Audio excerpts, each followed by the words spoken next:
ఇప్పుడు మీ ఇన్స్టిట్యూట్లో దొరికే సాఫ్ట్వేర్ ఇవేంటి అని అంటే ఏం చెప్తారంటే అంటే ఏ సబ్జెక్ట్స్ మీ దగ్గర అవైలబుల్? మెయిన్గా నాది cream.net, second Python, and we teach AWS, DevApps, and like machine learning, testing, selenium, Java. We will give almost all the courses. World వైడ్గా మేము ఒక 50-60 కోర్సులకి ఆన్లైన్లో సపోర్ట్ చేస్తాం. యుఎస్ ఎంఎస్ అయిపోయినాక పిల్లలు అక్కడి నుంచి మా కాడ ట్రైనింగ్ తీసుకుంటారు ఆన్లైన్లో. సో డిఫరెంట్ కోర్సెస్ ఉన్నాయి. ఇప్పుడు మార్కెట్లో మనకి ఒక 10-15 పేర్లు ఎక్కువ వినపడతాయి, కానీ తెలియని కోర్సులు చాలా ఉన్నాయి. సుమారుగా 12 మంది కోఆర్డినేటర్స్ నాకు వాళ్ళు కంప్లీట్గా కాల్స్ రిసీవ్ చేసుకోవడానికి పనిచేస్తారు.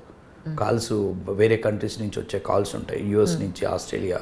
ఇక్కడ మన స్టూడెంట్స్, మన పిల్లలు ఎక్కడికైతే ఎంఎస్కి వెళ్ళారో, ఎంఎస్కి వెళ్ళిన వాళ్ళు యుఎస్, యూకే, కెనడా, ఆస్ట్రేలియా ఎక్కువ వెళ్తారు. వీళ్ళు అక్కడ ఫర్దర్గా ఎంఎస్ అయిపోయిన తర్వాత జాబ్ కావాలంటే compulsory they have to learn some software course. They will call to us, will arrange a faculty. Around 50-60 కోర్సులకు మేము ప్రొవైడ్ చేస్తున్నాం. మెయిన్గా ఇక్కడ అమీర్పేటలో మేము ఇప్పుడు job guarantee program show run చేసేది వరకు .NETకి, పైథాన్కి. .NET, python, java, testing. ఇందులో క్రీమ్ అయితే నా సబ్జెక్ట్ .NET. ఇప్పుడు జనరల్గా సాఫ్ట్వేర్ కోర్సులు అన్నప్పుడు బీటెక్ కంప్యూటర్ సైన్స్, ఎంసీఏ వాళ్ళే ఈ కోర్స్ చేయాలి, ఈ జాబ్కి వెళ్ళాలి అనేది మనం అనుకుంటారు అందరూ. ఇప్పుడు మామూలుగా మాకు కొంతమంది స్టూడెంట్స్ని మా టీం కూడా కాల్స్ చేసినప్పుడు మేము ఈసీఈ కదా, మేము త్రిబుల్ ఈ, మేము సివిల్ ఇంజనీరింగ్ చదివాము, మేము ఐటీకి రావచ్చా అని అడుగుతారు. యాక్చువల్గా విషయం ఏంటంటే సాఫ్ట్వేరు జాబ్కి కంపెనీస్ బీటెక్ ఉండాలి, ఎంసీఏ ఉండాలని వెరీ రేర్. ఏ డిగ్రీ చదివిన పిల్లలైనా, ఎనీ డిగ్రీ స్టూడెంట్, బీఏ కావచ్చు, బీకామ్ కావచ్చు, బీఫార్మసీ, ఏ డిగ్రీ చదివిన వాళ్ళైనా కానీ సాఫ్ట్వేర్ కోర్సులు నేర్చుకొని సాఫ్ట్వేర్ జాబ్లోకి వెళ్ళొచ్చు. ఇప్పుడు మా కాడ జరుగుతున్న బ్యాచ్లో, ఇప్పుడు ప్రజెంట్ బ్యాచ్లో బీజెడ్సీ స్టూడెంట్స్ 2 ఉన్నారు. చాలామంది బీజెడ్సీ స్టూడెంట్స్ నేను ప్లేస్ చేశాను. ఇప్పుడున్న ప్రజెంట్ బ్యాచ్లో మీకు సినారియో చెప్తున్నా. బీజెడ్సీ స్టూడెంట్స్ 2 ఉన్నారు. AGBS స్టూడెంట్ ఒక అమ్మాయి ఉంది, బీఫార్మసీ ఒక అమ్మాయి ఉంది, BDS bachelor of dental science ఆమె క్లాసెస్ తీసుకుంటుంది. ఇప్పుడు ఇక్కడ మనకి అర్థం చేసుకోవాల్సింది ఏంటంటే అసలు ఇంజనీరింగ్, ఎంసీఏ కంపల్సరీ ఉండాలా సాఫ్ట్వేర్ జాబ్ కంటే అవసరం లేదు. ఒక జనరల్గా majority of the companies, any graduate who are having the particular area skill set, like who are trained in .NET. ఎవరు జావా నేర్చుకున్న వాళ్ళు, .NET నేర్చుకున్న వాళ్ళు ఆ పర్టికులర్ ఏరియాలో స్ట్రాంగ్ ఉంటే చాలు, వాళ్ళకి డిగ్రీ ఉంటే చాలు. అంతేగాని ఇంజనీరింగ్లో కంప్యూటర్స్ ఉండాలనేది ఉంటే ప్రయారిటీ ఉంటుంది, ప్రాధాన్యత ఉంటుంది, లేదని నేను చెప్పట్లేదు, కానీ అవసరం లేదు. సో దీనికి ఏంటంటే మనం ఆలోచించాల్సింది ఏంటంటే ఏ డిగ్రీ చదివిన వాళ్ళైనా సాఫ్ట్వేర్ జాబ్ పోవచ్చు. ఇక్కడ ఇంకొక బ్యూటీ ఏంటంటే సాఫ్ట్వేర్ జాబ్ కానీ సాఫ్ట్వేర్ ఇండస్ట్రీలో, ఇప్పుడు నేను ఒక ఇంజనీరింగ్ చదివా, నేను ఒక డాక్టర్గా పనిచేయలేను. నన్ను డాక్టర్గా ఎవరు తీసుకోరు. నేను మస్తు నాలెడ్జ్తో పైన నాకు MBBS డిగ్రీ ఉండాలి. కానీ ఒక MBBS డిగ్రీ అతను మా కాడికి వచ్చి .NET నేర్చుకుంటే సాఫ్ట్వేర్ ఇంజనీర్ అవ్వచ్చు. సో అది మెయిన్. అంటే సాఫ్ట్వేర్ జాబ్ చేయడానికి ఏదైనా ఒక డిగ్రీ ఉండి పర్టికులర్ స్కిల్ సెట్ ఒక 4-5 మంత్స్ నేర్చేసుకుంటే సరిపోద్ది. సో అంటే more job providing industry software industry. ఎవరికి దానికి ఒక పరిమితి, ఇది ఉండాలి, అది ఉండాలి, ఆ పర్టికులర్ ఏరియా నేర్చుకుంటే సరిపోతుంది. కరెక్ట్. అసలు .NET అంటే ఏంటండి? అంటే ఇది నాకు తెలియదు బేసిక్గా, అందుకని నా క్యూరియాసిటీ కొద్దిగా అడుగుతున్నాను. అది మంచి క్వశ్చన్. ఇది అంటే ఇప్పుడు మనకి జావా, .NET ఈ 2 మార్కెట్లో బాగా వినపడుతుంటాయి, మీరు కూడా విని ఉంటారు. పైథాన్ ఒకటి. మైక్రోసాఫ్ట్ కంపెనీది .NET product, Sun micro system product జావాని సన్ మైక్రో సిస్టమ్ వాళ్ళు 95లో రిలీజ్ చేశారు. .NETని మైక్రోసాఫ్ట్ వాళ్ళు 2002లో మైక్రోసాఫ్ట్ కంపెనీ రిలీజ్ చేసింది. ఈ 2 కూడా ప్లాట్ఫామ్స్, ఒక సాఫ్ట్వేర్ ప్లాట్ఫామ్. అంటే సాఫ్ట్వేర్ ప్లాట్ఫామ్ అంటే దాన్ని ఉపయోగించుకొని ఒక .NET కానీ జావాని ఉపయోగించుకొని మనం ఒక అప్లికేషన్ని డెవలప్ చేయొచ్చు. ఫర్ ఎగ్జాంపుల్ మనకు అర్థం చేసుకోవాలనుకుంటే ఇప్పుడు ఒక బ్యాంకింగ్ ఉంది. బ్యాంకుకు మనం ఇదివరకు వెళ్ళినప్పుడు మన అకౌంట్స్ మొత్తం కూడా రిజిస్టర్లో రాసేవాళ్ళు. ఇప్పుడు ఆ యొక్క బ్యాంకు యొక్క ఆపరేషన్స్ అన్నీ కూడా కంప్యూటరైజ్డ్ చేసి కంప్యూటరైజ్డ్ చేసిందంటే దానికి ఒక సాఫ్ట్వేర్ అప్లికేషన్ని బ్యాంక్ వాళ్ళకి ఒక సాఫ్ట్వేర్ కంపెనీ ఒక విప్రోనో ఇన్ఫోసిసో ఇచ్చింది. ఆ యొక్క అప్లికేషన్ని డెవలప్ చేయాలి అంటే ఒక సాఫ్ట్వేర్ ప్లాట్ఫామ్ కావాలి. అలాంటి సాఫ్ట్వేర్ ప్లాట్ఫామే .NET జావా. వీటితో we can provide the software solutions.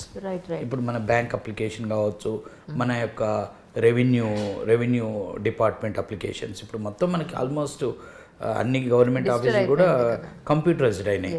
అంటే ఆ కంప్యూటరైజ్డ్ అంటే ఆ కంప్యూటర్లో ఏముంది, ఒక సాఫ్ట్వేర్ ఉంది. ఆ సాఫ్ట్వేర్ మనకు అనుకూలంగా డెవలప్ చేసింది ఎవరు, ఒక సాఫ్ట్వేర్ ఇంజనీరు. ఆ డెవలప్ చేయాలంటే ఆయన ఎలా పుట్టించాడు అంటే దానికి ఒక సాఫ్ట్వేర్ ప్రోడక్ట్ ఉంటుంది, దాని నుంచి దాన్ని డెవలప్ చేసుకుంటాం. ఇప్పుడు మనం చపాతీ చేయడానికి ఏం కావాలి, గోధుమ పిండి కావాలి. సేమ్ ఇప్పుడు ఆ గోధుమ పిండి అనేది మనం అనుకోవచ్చు. అంటే మీ దగ్గరికి వచ్చి జాయిన్ అవ్వాలి అని అనుకుని వచ్చే స్టూడెంట్స్కి మీరు ఏం అడ్వైస్ చేస్తారు సార్? జనరలీ వాళ్ళు అడిగే క్వశ్చన్స్ ఏంటి, మీరు ఏం చెప్తుంటారు? అంటే నాకు ఇక్కడ నేను ఒక మాట చెప్పాలనుకుంటున్నాను ఏంటంటే, ఇప్పుడు అసలు చాలామందికి సాఫ్ట్వేర్ ఎంప్లాయ్మెంట్, సాఫ్ట్వేర్ కోర్సుల మీద అవగాహన లేదు. ఇంజనీరింగ్లు చదువుతున్నారు, బీటెక్ చదివిన తర్వాత వాళ్ళు హోమ్ టౌన్లో ఉంటారు కొద్ది రోజులు, జాబులు లేవు అని తర్వాత గవర్నమెంట్ జాబ్స్కి ప్రిపేర్ అవుతున్నారు. కొంతమంది బ్యాంక్ కోచింగ్స్కి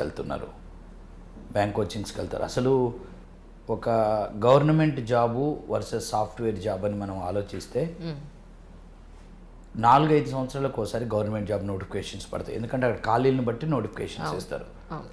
ఒక 50-60 వేల జాబులు ఉంటే దానికి కొన్ని లక్షలు, 10 నుంచి 20 లక్షల మంది అప్లై చేస్తారు.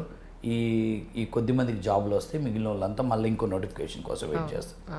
అలా చూసుకున్నప్పుడు గవర్నమెంట్ జాబ్స్ కోసం మనం అంటే తక్కువ ఉద్యోగాలు, ఎక్కువ మంది కాంపిటేట్ అవుతారు.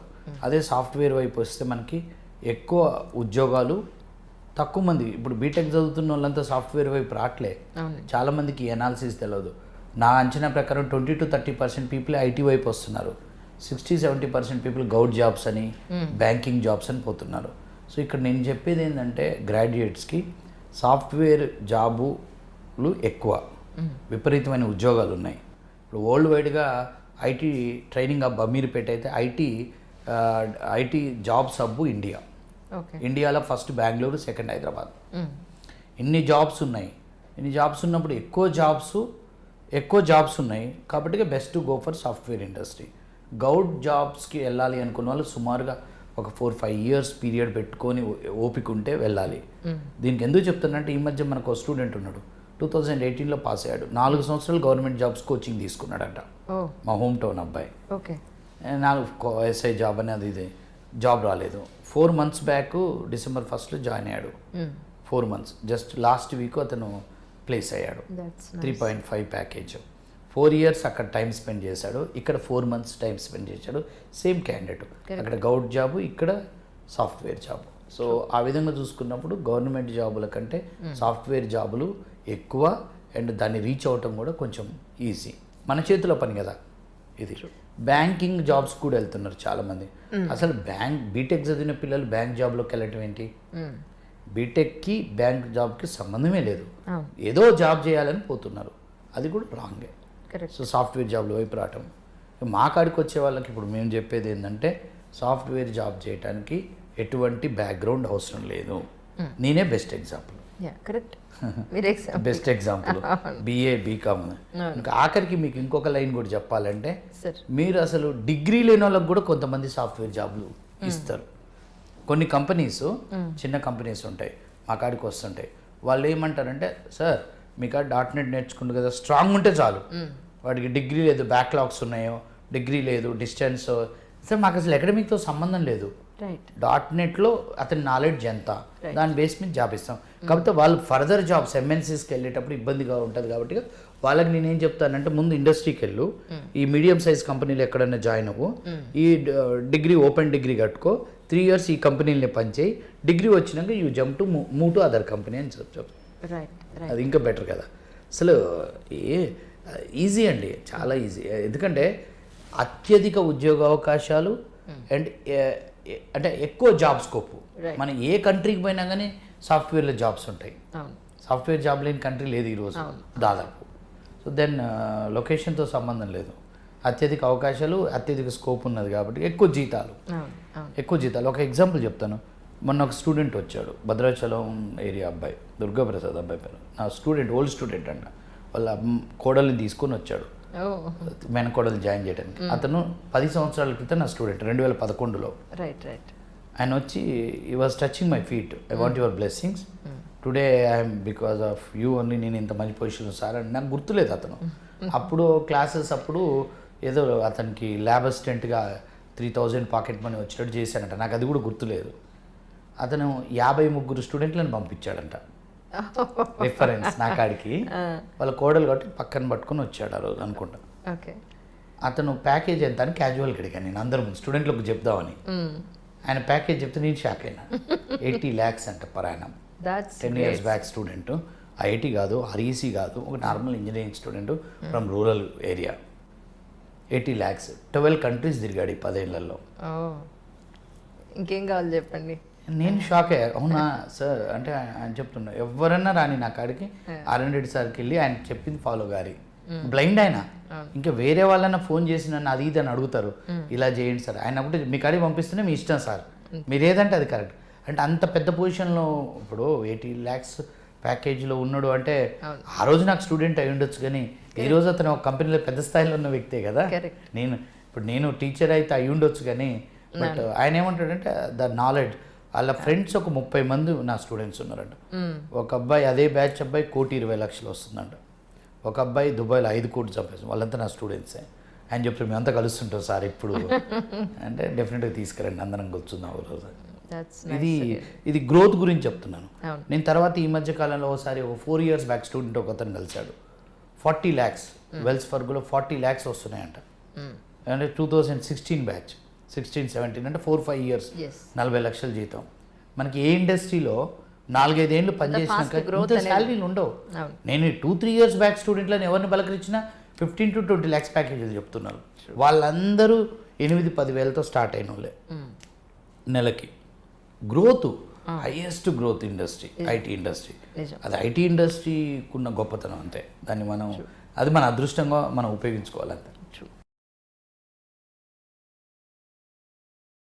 Hi, this is Isha Chavla. This is Manara Chopra. Hi, this is Kartikeya. నేను డైరెక్టర్ తేజ అని. Press the bell icon for more updates. For more such videos, please subscribe to iDream. For more videos, please subscribe to iDreams. For more videos, please subscribe to iDream. And you're watching iDream Media. Please like, share and subscribe to the channel. And don't forget to subscribe to iDream. Please subscribe iDream Media. Do subscribe to iDream. Subscribe to iDream Media. Do subscribe to iDream Media. Don't forget to subscribe. Click on the button below. Don't forget to subscribe to iDream.